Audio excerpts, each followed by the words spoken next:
retour à la Bourse de Paris. Le CAC 40 a ouvert en hausse de 0,8% à 5338,75 points.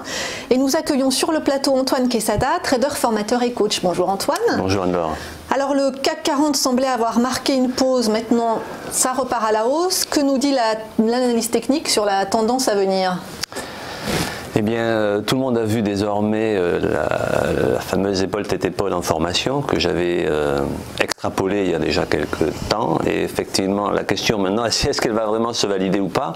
Et c'est vrai que hier, on a passé la journée dans un range assez étroit d'une quarantaine de points, entre 5330 et 5290. La première épaule de cette épaule, tête-épaule en construction, elle s'est faite sur 7 jours. Bon, en général, la deuxième épaule se fait sur une durée assez semblable, 7 jours de bourse, bien entendu. Là, on est sur le 6e.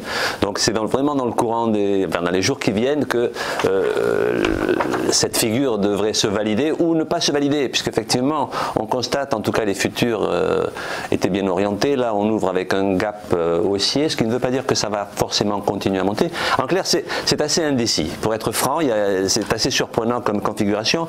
Ce qui est certain, c'est que la grande oblique baissière des 5400, 5440 a bien stoppé la hausse qu'on avait connue déjà depuis le début d'année.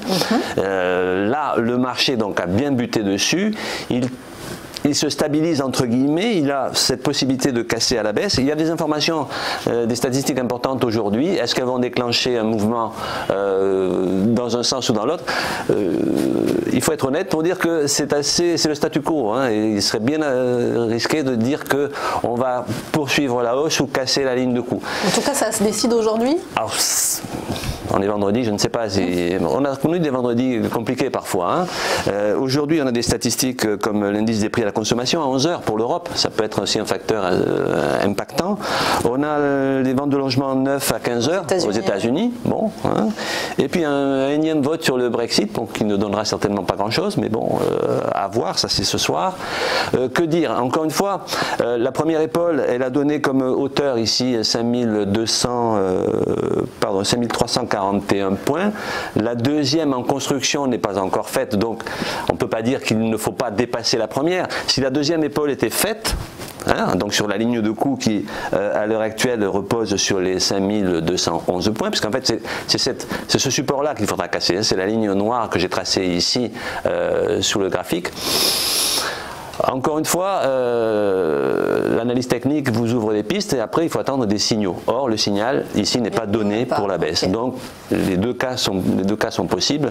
Statu quo, on attend. Si effectivement on casse, on sait que la tendance va se renverser, bien que d'après moi le potentiel de baisse restera tout de même limité, puisque on a baissé graphiquement de 23,6% de ratio de Fibonacci. Il est rare qu'on en reste là sur un mouvement de retournement entre guillemets qui s'amorce, mais si la cassure se faisait, je pense qu'on serait stoppé sur le deuxième palier de Fibonacci qui à l'heure actuelle, enfin qui sera et qui est toujours à 5104 points. Donc voilà, statu quo. Prudence en tout cas. Prudence en tout cas, absolument. Merci beaucoup Antoine Quesada, vous êtes trader, formateur et coach.